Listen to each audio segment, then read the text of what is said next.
નમસ્કાર ગુજરાત દેશ દુનિયા અને ગુજરાતને લગતા તમામ સમાચાર જોવા માટે આપણી ચેનલ 4K ગુજરાતીને સબસ્ક્રાઇબ અને વિડીયોને લાઈક કરવાનું ના ભૂલશો મિત્રો।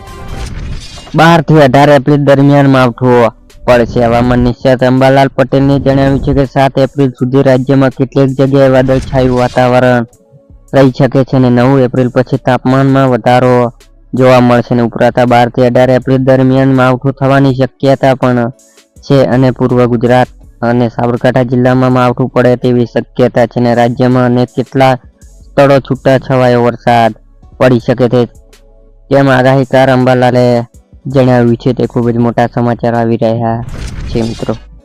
કિસાન ક્રેડિટ કાર્ડ બનશે એટીએમ તરત મળશે રૂપિયા એટલે કે કિસાન ક્રેડિટ કાર્ડ ધારકો હવે જરૂર પડે તરત જ પૈસા મેળવી શકે ને કૃષિ મંત્રાલય આ માટે એક જ કમિટી બનાવી છે। નિર્ણય લીધો છે કે કમિટી ડિજિટલ ડિલિવરી કિસાન ક્રેડિટ કાર્ડ સરળ કરી અને આ યોજના વધુ ખેડૂતોને સુધી પહોંચાડે સમીક્ષા કરીને આ રીતે કિસાન ક્રેડિટ એક એટીએમ તરીકે કામ કરશે અને કિસાન ક્રેડિટ કાર્ડ બનાવ્યા પછી ખેડૂતને ગેરંટી વિના 1,60,000 રૂપિયા લોન લઈ શકશે।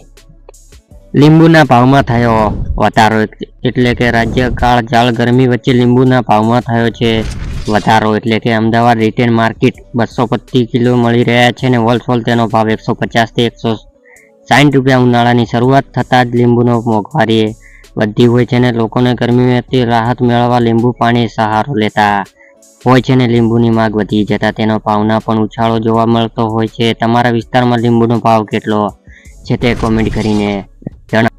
6,000 ના બદલે 8,000નો અબધો એટલે કે ખેડૂત માટે આવનારા 2024ની લોકસભાની ચૂંટણી પહેલા સારા સમાચાર મળી શકે છે એટલે કે 2024માં રાજ્યમાં લોકસભાની ચૂંટણી યોજાશે તેથી સરકારને ખેડૂતને ભેટ આપી ખુશ કરવા માંગે છે। સૂત્રોના જણાવ્યા અનુસાર આ વખતે લોકસભાની ચૂંટણી કોઈ ખાસ જાહેરાત કરવામાં આવશે નહીં પરંતુ ખેડૂત માટે કંઈક મોટી જાહેરાત થઈ શકે છે અને ખેડૂતને પીએમ કિસાન સન્માન નિધિ યોજનાનો હપ્તો વધારા કરવાની જાહેરાત થઈ શકે।